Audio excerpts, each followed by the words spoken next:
오늘 예레미야서 42장의 말씀 1절 말씀부터 먼저 함께 읽고 말씀을 계속 나누겠습니다. 1절의 말씀을 함께 읽겠습니다.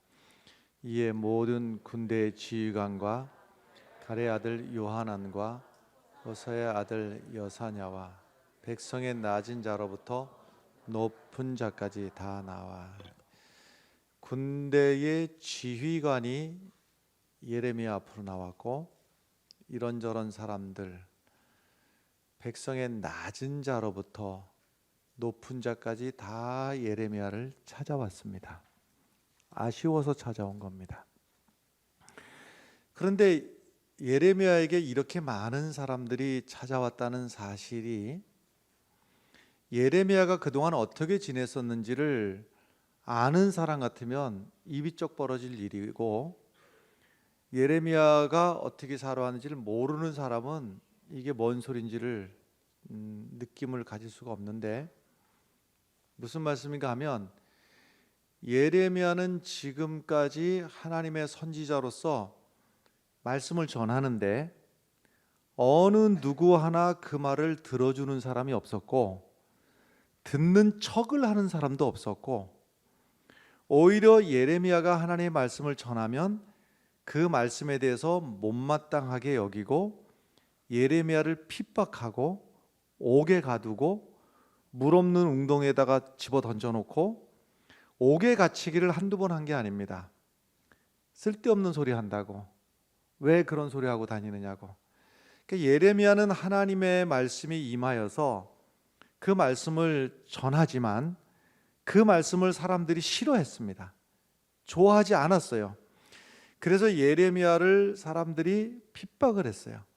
그래서 예레미야는 다니면서 자기 말을 들어주는 사람은 없고 말씀은 전해야 되겠으니 눈물을 흘리면서 말씀을 전하러 다녔어요. 그래서 눈물의 예언자 이렇게 말을 하잖아요. 근데 이 42장에 와서는 분위기가 갑자기 높은 사람부터 낮은 사람까지, 군대 장관부터 모든 사람들이 다 예레미야에게 와서 아쉬운 소리를 하러 온 겁니다. 그러면 무슨 아쉬운 소리를 하러 왔느냐 하면 그게 2절의 말씀인데, 2절 말씀을 함께 읽어보도록 하겠습니다. 2절 말씀 시작. 선지자 예레미야에게 이르되 당신은 우리의 단언을 듣고 이 남아있는 모든 자를 위하여 당신의 하나님 여호와께 기도해 주소서. 당신이 보는 바와 같이 우리는 많은 사람 중에서 남은 적은 무리이니. 아멘. 여기서 많은 사람 중에서 남은 적은 무리라 하는 말은 바벨론에 다 포로로 이미 끌려갔고 남은 몇 안 되는 사람들 여기 다 온 겁니다. 와서 예레미야에게 와서 아쉬운 소리, 부탁하는 소리의 요지가 뭡니까? 기도해 주십시오 하는 거예요. 우리를 위해서 기도해 주십시오. 그럼 무엇을 기도해 달라고 하느냐? 그 기도의 내용이 3절에 나와 있는 겁니다. 3절의 말씀 계속 읽겠습니다. 당신의 하나님 여호와께서 우리가 마땅히 갈 길과 할 일을 보이시기를 원하나이다. 아멘. 우리가 무엇을 해야 될지, 어디로 가야 될지 이거를 좀 알려주면 안 되겠습니까? 우리가 어디로 가야 될지, 무엇을 해야 될지 하나님 앞에 기도하시고 하나님이 일러주는 대로 우리들에게 알려주시면 좋겠습니다. 이것이 기도의 부탁의 내용이었습니다.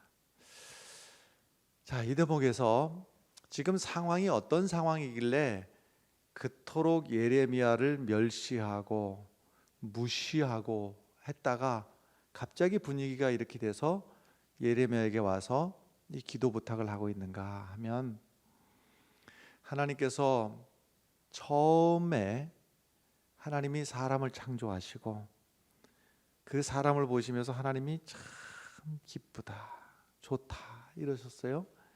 그 하나님이 사람을 보면서 좋다 하는 이것이 하나님의 안식이라고 말씀드렸습니다.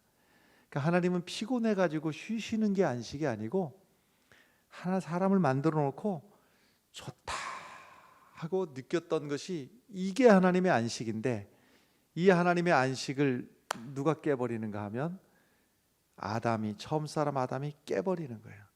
그래서 하나님이 결국은 하나님하고 우리와 멀어지게 되었고, 점점 멀어지게 되었고, 하나님이 본래 계획하신 것은 하나님이 만드신 사람 한 사람 한 사람이 복을 받고 풍성함을 누리고 행복하게 살기를 원하는데, 어찌 아멘을 안 하시는지 나는 알 수가 없어요.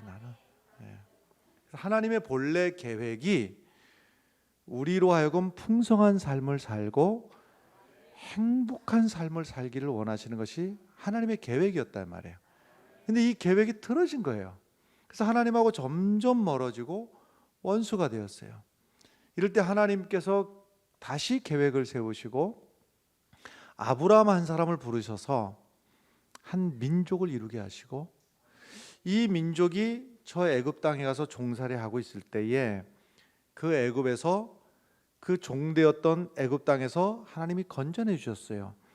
그리고서는 광야길을 통해 가지고 훈련을 받게 하시고, 그리고선 시내산에서 다시 계약을 맺자. 계약을. 그래서 언약 백성이라고 하는 것인데, 그 계약의 내용은 이겁니다. 너희는 내 백성이 되고 나는 너희의 하나님이 되는 것이다. 이 계약을 맺자. 너희는 내 백성, 나는 너희의 하나님이 된다. 또 하나가 뭐냐면, 너희들이 내 계명을 지키면 내가 너희를 복되게 하겠다. 너희를 지켜주겠다. 이게 하나님과의 약조거든요. 그래서 하나님은 그 하나님의 약속하신 대로 우리를 행복하게 그리고 복되게 살도록 하기 위해서 때로는 사사를 보내서 하나님의 뜻을 밝혀주셨고, 때로는 예언자를 통해서, 선지자를 통해서 하나님의 그 뜻을 우리들에게 밝혀주셨는데, 이스라엘은 그러면 어떻게 했느냐?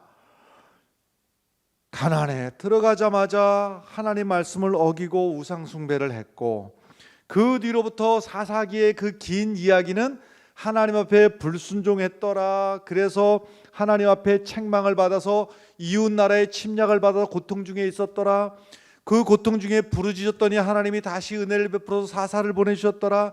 다시 범죄했더라. 이 이야기의 연속된 반복 아닙니까?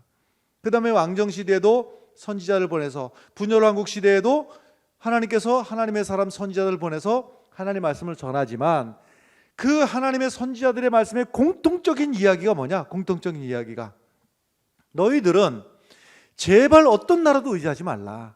아수르를 의지하지 말고, 바벨론을 의지하지 말고, 애굽을 의지하지 말라. 이 세 나라 중에서 지금 현재 제일 패권을 가지고 있는, 지금까지 패권을 가지고 있는 제국은 어디냐면 애굽 제국이고, 나머지 두 개 신흥 제국이 떠오르게 되는데, 아수르와 바벨론이 서로 한쪽에 올라가면 한쪽에 내려가고, 이런 지금 상황 속에 있단 말이에요. 이때 하나님은 이 지는 해 애굽도 의지하지 말고, 떠오르는 해 바벨론이나 아수르도 의지하지 말고, 오직 너희가 의지해야 될 것은 오직 하나님 한 분뿐이다. 할렐루야. 이게 이사야서의 외침이고, 나머지 모든 선지자들의 외침 공통적인 거예요. 똑같은 거예요. 결국 이것을 반복해서 말씀하시는 거예요. 다른 세상 것을 의지하지 말고, 이방 나라를 의지하지 말고, 오직 하나님 한 분만 의지해라. 그리고 또 하나가 뭡니까? 이제라도 돌아오면, 이제라도 정신 차리고 돌아오면 하나님이 다 망가진 것 같고, 다 깨진 것 같고, 끝장난 것 같은 거기서부터도 하나님은 너희를 회복시켜 주신다. 이제라도 정신 차려라. 이 하나님의 간절한 외침 속에서 말이죠, 이게 때가 늦어도 너무 늦은 상황이 돼버린 거예요. 이제라도. 그래서 예레미야의 외침은 사실은 당시 사람들에게 미움받을 만해요, 사실은요. 근데 그러나 하나님의, 그러니까 인간적인 감정으로 받아들이면 그렇다는 거예요. 하나님의 말씀은 제대로 전하는데 인간적인 감정이 왜 그런가 하면, 이미 너희들이 하나님 앞에 범죄하고 돌아오라고 해도 돌아오지도 않고 계속 하나님을 거역하다가, 이제는 하나님의 뜻이 바벨론이라고 하는 나라를 들어서 도끼처럼 사용하시는데 너희 유대 나라를 찍어버리실 거야. 이게 하나님의 계획이니 이제는 저 뒤에 애굽이라고 하는 나라를 의지하지 말고 바벨론이 쳐들어오면 두 손 바짝 들고 그냥 항복해. 항복. 이게 하나님의 계획이니 바벨론을 들어서 너희를 찍으려고 하는 이 순간에 너희는 하나님의 뜻을 받아들여라. 그러면 바벨론에게 항복해라. 이게 예레미야의 예언인데 인간적으로다가는 이게 받아들일 만한 상황이냐 말이에요. 우리식으로 하자면 일제가 쳐들어오는데 임진왜란 때 어느 누군가가 하나님의 말씀이라고 하면서 여러분들 다 우리 일제 앞에 항복합시다 하고 하면 인간적으로 받아들이기가 쉽지 않다 이 말입니다. 이게. 그러나 하나님 앞에 불순종한 결과로 바벨론이 쳐들어올 때 손들어라 하는 것은 하나님의 계획이었던 것은 맞습니다. 자, 그런데 이 상황 속에서 바벨론이 1차로 쳐들어와서는 꼭두각시 왕을 하나 세워놓고 그리고서는 돌아가는 길에 이 땅에 있는 유대 땅에 있는 인재들을 갖다가 최고의 인재들과 귀족들을 잡아가 버립니다. 그때 포로로 끌려간 사람 중에 여러분들이 아는 중에는 다니엘이라든지 그 함께 갔던 세 친구 이런 사람들이 거기에 이제 끼어 있는 거예요. 그리고 나서 2차 침공이 7년 뒤에 이루어지게 되는데 그러니까 한 번에 망해진 게 아니에요. 바벨론이 2차 침공을 하면서 다시 또 다른 왕을 세워놓고 다시 또 거기에 인질들을 상당히 또 끌고 가버리고 말아요. 3차 침공이 또 이루어지게 되는데 세 번째 와가지고서는요 이제는 왕이 아니라 왕의 제도는 분봉왕이죠. 여기서는요 그 왕의 제도는 그래도 위임 통치인데 세 번째 침공을 했을 때는 왕이 아니라 총독을 세워놓고 갑니다. 총독이라고 하는 것은 이 바벨론 제국에서 직접 직할로 다스리겠다는 그런 의미인데 근데 다행이었던 것은 그 총독이 그래도 정치를 참 잘했어요.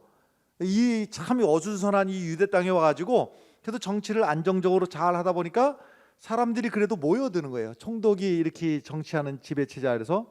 근데 여기서 사건이 빅 이벤트가 생겨요. 이벤트가 이스마엘이라고 하는 사람이 그 총독을 갖다가 암살하는 사건이 생겨버려요. 그러니까 갑자기 안정되고 있었던 이 유대 땅에 엄청난 회오리가 지금 불어오는 거죠. 그러니까 유대 땅에 있는 모든 사람들의 지금 두려움은 뭐냐면 누군가가 저 총독을 암살했으니 저 바벨론 제국에서 가만히 있을 리가 없다. 저 바벨론 왕이 군사를 이끌고 와가지고 어디 감히 내가 세워놓은 총독을 암살을 해 싹 진멸하자 하고 이렇게 올 가능성이 있으니 하고서는 두렵고 떨리는 마음이 들었던 거예요. 그래서 생각들이 그래도 지금까지 믿고 의지했던 애굽 나라로 도망을 하면 살 길이 열리지 않겠는가 이런 생각을 하면서 조금 전에 1절, 2절, 3절 읽었던 대로 예레미야에게 모든 사람들이 와가지고 우리를 위해서 기도해 주십시오. 우리가 어디로 가야 될지 무엇을 해야 될지 하나님 앞에 기도를 해 주십시오 하고 부탁을 하고 있는데 이미 이 나라는 기울 대로 기울었고 뺏길 대로 뺏겨버렸고 땅은 황폐화되었고 쓸만한 사람은 다 잡혀가 버렸고 소 잃고 외양간 고친다 이런 말 있지요. 딱 그 상황입니다. 소는 나가버리고 외양간을 고칠 때 그 마음이 얼마나 허탈한 마음이겠는가 하는 것인데 여러분 바라건대 이런 이야기는 남의 이야기가 되시기를 간절히 바랍니다. 헌신할 수 있을 때 헌신하시기 바라요. 충성할 수 있을 때 충성하시고 힘 있을 때 찬양대도 힘 있을 때 열심히 하십시오. 나중에 때 지나서 목소리가 여전히 뭐 그렇게 꾀꿀꾀꿀하고 그렇지 않습니다. 불과 얼마 지나면은 음이 떨리기 시작하고 또 악보도 안 보이기 시작하고 멀지 않습니다. 할 수 있을 때 하시고 여러분 예배당을 위해서 교회를 위해서 걸레라도 하나 들고 닦을 힘이 있을 때 그거 하십시오. 여러분 그 지나면 하고 싶어도 못합니다. 여러분 돈이 있을 때 내 주머니에 돈이 있을 때 인심 쓸 수 있을 때 인심도 쓰시고요. 할 수 있을 때 지나고 나면 그것도 다 소용없는 일인데 가장 좋은 때가 지금입니다, 여러분. 이건 아멘 해야지 맞아요. 가장 좋은 때가 지금이에요. 내 인생에 남은 때 중에서 오늘이 제일 젊은 날 아닙니까? 이만큼 힘이 있을 때 특별히 여러분 우리가 기도하는 자리에 내가 다른 거는 몰라도 내가 마지막 주님 부르심 받을 때까지 내가 기도하는 자리는 내가 책임진다. 이 믿음 가지고 함께 기도하시다가 교회를 복된 교회로 함께 세워져 가시기를 간절히 바랍니다. 자, 그래서 예레미야가 이 말을 듣고 열심히 기도를 했어요. 며칠 동안 기도를 했는가 하면 꼬박 열흘 동안을 열심히 기도를 했습니다. 열심히 기도를 해가지고 그 기도의 응답을 말을 해주는데 그게 42장 10절의 말씀에 나와요. 42장 10절의 말씀을 우리 함께 읽어보겠습니다. 너희가 눌러 앉아 산다면 내가 너희를 세우고 헐지 아니하며 너희를 심고 뽑지 아니하리니 이는 내가 너희에게 내린 재난에 대하여 뜻을 돌이킴이라. 아멘. 자, 기도해 주십시오 해서 기도했어요. 그 기도의 내용이 뭐냐면 너희가 이 땅에 눌러 앉아 산다면 뭐 가정법으로 되어 있습니다만은 너희들 그들이 본래 계획했던 게 뭐예요? 바벨론 쳐들어올지 모르니까 우리가 애굽으로 도망가야 되겠다 이 생각을 하고 있었다고 그랬잖아요. 그런데 하나님의 기도의 응답은 달랐어요. 너희는 애굽으로 가지 말고 이 땅에서 살아. 그냥 애굽 가지 마. 여기서 살아. 그러면 내가 너희를 세우고 헐지 아니하며 너희를 심고 뽑지 아니하며 이게 무슨 소리입니까? 하나님이 너희를 지켜주시겠다는 얘기예요. 너희가 애굽으로 가지 말고 왜 애굽으로 가지 말고냐면 애굽을 의지하기 때문에 애굽으로 가는 거 아니에요. 이 땅에 산다는 건 뭐예요? 하나님의 약속을 믿고 이 땅에 있는 거예요. 이것을 하나님이 말씀하시면서 이 땅에 살아라. 내가 너희를 책임지겠다. 책임을 지는데 이는 내가 너희에게 내린 재난에 대하여 뜻을 돌이킴이라. 너희들이 하나님의 말씀을 믿고 이 땅에 살면 본래는 이 땅에 하나님의 재앙이 임할 것이 하나님의 계획이었으나 하나님이 계획 변경, 너희들을 위해서 하나님의 뜻을 돌이켜서 하나님의 생각을 바꿔서 너희에게 재앙이 임하지 않게 하시고 너희를 지켜 주실 것이다. 이것이 하나님의 기도의 응답이었습니다, 여러분. 그러면 기도의 이 응답을 받기 전에 이 사람들이 유대 땅에 남아있는 이 사람들이 무엇이라고 예레미야에게 말을 했는가를 5절과 6절의 말씀을 우리가 보면 이 기도의 응답을 받기 전에 무슨 소리를 했는지를 볼 필요가 있습니다. 5절 6절의 말씀 5절 먼저 봅니다. 시작. 그들이 이르되 우리가 당신의 하나님 여호와께서 당신을 보내사 우리에게 이르시는 모든 말씀대로 행하리이다. 여호와께서는 우리 가운데 진실하고 성실한 증인이 되시옵소서.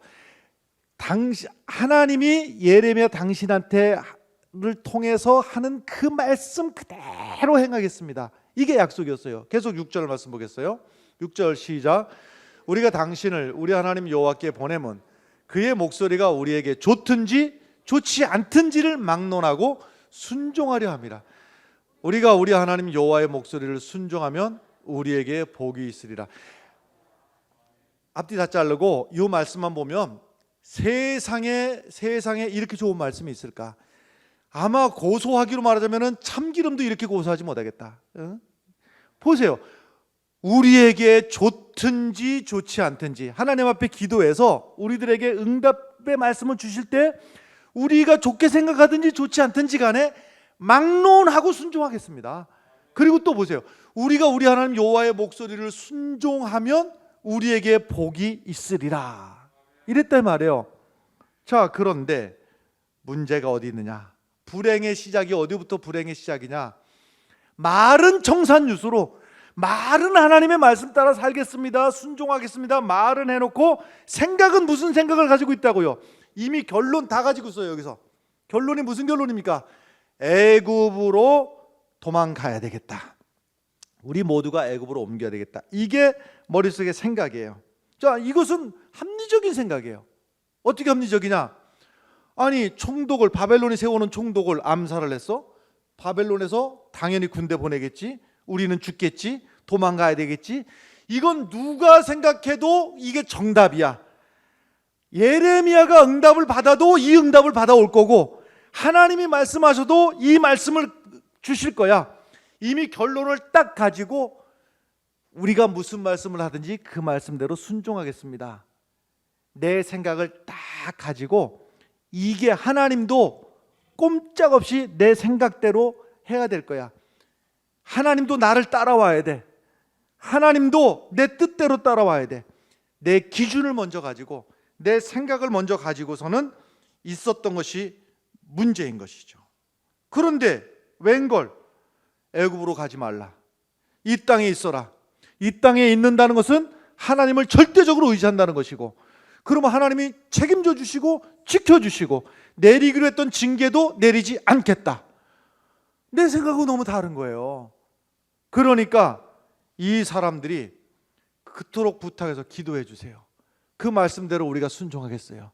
무슨 말씀을 하시든지 좋든 아니 좋든 그대로 하겠습니다 했다가 응답이 내 생각하고 영 다르니까 이들의 반응이 43장 넘어가면 나오는데, 43장 2절에 이 사람들의 반응이 나오는 거예요. 함께 읽어보겠습니다. 시작. 호사의 아들 아사랴와 가레아의 아들 요하난과 오만한 자가 예레미야에게 말하기를, 내가 거짓을 말하는도다. 우리 하나님 여호와께서 너희는 애굽에서 살려고 그리로 가지 말라고 너를 보내어 말하게 하지 아니하였느냐. 말이 깁니다마는요, 이런 거죠. 예레미야가 하나님 앞에 열흘 동안 기도해서 기도의 응답, 애굽으로 가지 마라, 여기서 살아라. 그것이 순종하는 길이고 하나님이 책임져 주시고 지켜주시고 복 주신다. 이렇게 말하니까 너 거짓말하지 마. 하나님이 우리가 애굽으로 내려가지 말라고 그렇게 말했을 리가 없다. 리가 없다. 말도 안 되는 소리 하지 마라. 여러분, 내 생각하고 하나님의 생각하고 다를 때에, 이때에 어떻게 반응하느냐가 그 사람의 믿음인 거예요. 하나님의 생각과 내 뜻이 달랐을 때에 내 생각을 꺾는 일이 믿음이고, 거기서부터가 축복의 시작이고, 거기서부터가 하나님께서 역사하기 시작하시는 것입니다. 내 생각이 절대적으로 옳고, 아니 내 말이 틀렸습니까? 내 말이 틀렸냐고요? 이 말이 뭡니까? 내 생각을 안 꺾겠다는 얘기죠. 내 생각이 옳다는 얘기입니다. 여러분, 믿음의 신앙생활이라고 하는 것은 어디서부터 시작이냐면 내 옳다고 생각하는 그 생각 꺾는 데부터 시작입니다. 거기서부터 믿음의 출발이고, 거기서부터 하나님의 역사의 시작은 이루어지는 거예요. 그래서 똑똑한 척하는 사람들이 신앙생활하기는 참 어렵습니다. 실제로 그렇습니다. 왜냐하면 내 생각을 꺾어야 되기 때문에 그래요. 보통들 이렇게 하는 경우가 많습니다. 하나님, 우리가 이렇게, 내가 이렇게 열심히 최선을 내서 하려고 하니까 하나님 조금만 좀 도와주십시오. 나를 좀 밀어주시고, 내가 이렇게 하려고 하니까 이렇게 내 뒤를 좀 하나님 조금만 도와주셔가지고, 하나님하고 관계를 내가 방향 다 정해놓고 내가 하고 싶은 거 다 해놓고, 하나님은 도우미, 훌륭한 도우미로 나를 도와주기를 바라는 경우들이 참 많이 있습니다마는, 이러한 신앙으로다가는 하나님의 축복과 하나님의 능력을 체험하지는 못합니다. 어디부터 신앙의 역사가 시작이 되는가 하면, 내 뜻이 깨지는 순간, 내 생각을 포기하는 순간, 거기부터 하나님의 역사는 시작이 되는 겁니다. 내 고집, 내 생각, 내 주장이 팍 꺾어지는 그 순간부터 신앙의 차원이 달라지는 거예요. 그러니까 신앙생활 하면서도 날마다 골치 아프고 분쟁하고 짜증나고, 신앙생활의 연속이 왜 그렇게 되는가? 내 생각이 펄펄 살아있고, 내 고집이 살아있고, 내 판단이 옳다고 여기는 그 고집 때문에 그렇습니다. 또 하나가 있습니다, 여러분. 우리가 신앙생활을 한다고 하는 것, 막연하게 묵상을 통해서만 이루어지진 않습니다. 말하자면 현실의 문제인 거예요. 신앙이라고 하는 것은요, 현실의 문제, 말로만 하는 신앙이 되지 않기를 바라요. 말로만 주님 앞에 순종하겠습니다, 주의 뜻대로 살겠습니다, 말로 될 일이냐 말이에요. 이게 하나님의 뜻대로 한번 말로 되는지 한번 봅시다, 여러분. 예수님의 뜻이 뭡니까? 누군가가 내 오른뺨을 때리면 왼뺨도 돌려대라고 그랬는데, 이게 묵상해서 될 일이냐 이 말이에요.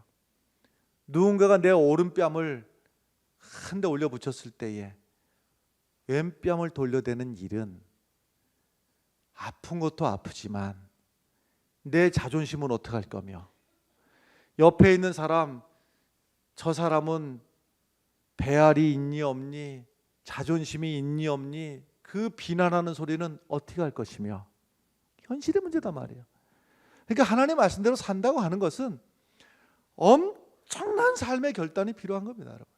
이게 말로만 순종하겠습니다, 그 뜻대로 사는 것이 복됩니다, 말로만 해서는 될 일이 아니라, 누군가가 어거지로 오리를 가자고 하면, 심리를 가려면 내가 손해를 봐야 되고, 투자를 해야 되고, 내 시간을 뺏겨야 되고, 때로는 남들의 비난을 받아야 되고, 주면서도 말이죠. 내가 바르게 살겠습니다. 아니, 말로 될 일이냐 말이에요. 내가 이제까지 바르지 못했던 삶을 요만큼 바꿔 놓으려면 뼈를 깎는 아픔이 있어야지 바르지 못한 데서 바른 길로 옮겨오게 되는 것이죠. 우리의 신앙이 여러분 낭만적이 되지 않기를 바라요. 현실의 문제까지 와야 됩니다. 생각으로만 순종, 충성이 아니라 내 삶의 현실이. 여러분, 기도해가지고 기도로 교회를 세웁시다. 우리 건축의 문제도 이렇게 부탁드립니다마는 새벽기도가 낭만적으로 새벽기도 하면 좋지, 이래서 될 일이냐 말입니다. 저녁에 보던 TV 꺼야 됩니다, 여러분. 그래야지 새벽에 일어날 거 아니에요. 저녁에 누구라도 만나가지고 뭐 담소를 나누고 했던 일도 멈춰야 됩니다. 이것도 하고 저것도 하는데 그건 불가능한 일이죠. 신앙의 문제라고 하는 것은 입으로만 순종하겠습니다, 감상적으로만 순종하겠습니다, 눈 감고 기도할 때만 순종하겠습니다가 아니라 내 삶의 자리에서 때로는 내 생각도 포기하고 내 자존심도 내려놓고 내가 손해도 볼지라도 하나님의 말씀을 현실적으로 순종할 때 하나님의 축복도 현실적으로 임한다고 하는 사실을,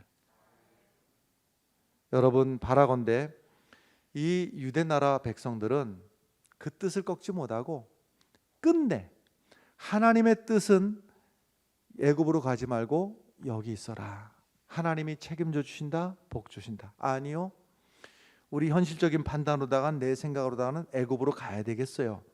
그래서 이스라엘 백성, 유대 백성들이 애굽으로 갔습니다. 다 갔어요. 가면서 지들만 간 게 아니라 예레미야까지 잡아가지고 포로로 끌고 갔어요. 결과, 긴 설명 안 하겠습니다. 애굽으로 가서 다 죽었습니다. 하나님이 이 땅에 있으면 지켜주겠다, 하나님의 재앙을 취소해 주겠다, 하나님이 책임져 주겠다 했는데 그 하나님의 말씀을 무시하고 내 판단이 옳다고 애굽으로 가서 다 몰살당해 죽어버리고 말았습니다. 이 이야기는 제발 남의 이야기가 되기를 바라요. 사랑하는 성도 여러분, 신앙의 문제는 감상적인 것도 아니고 생각만으로 되는 것이 아니라 내 삶의 현실입니다. 내 삶의 현실 속에서 내 생각을 때로는 포기할 줄도 알고, 내 자존심을 꺾을 줄도 알고, 손해볼 줄도 알고, 하나님의 말씀 앞에 나를 쳐서 복종시키고 하나님의 축복이 내 삶에 현실적으로 임하는 주인공들이 되시기를 주의 이름으로 간절히 축원합니다. 기도하겠습니다.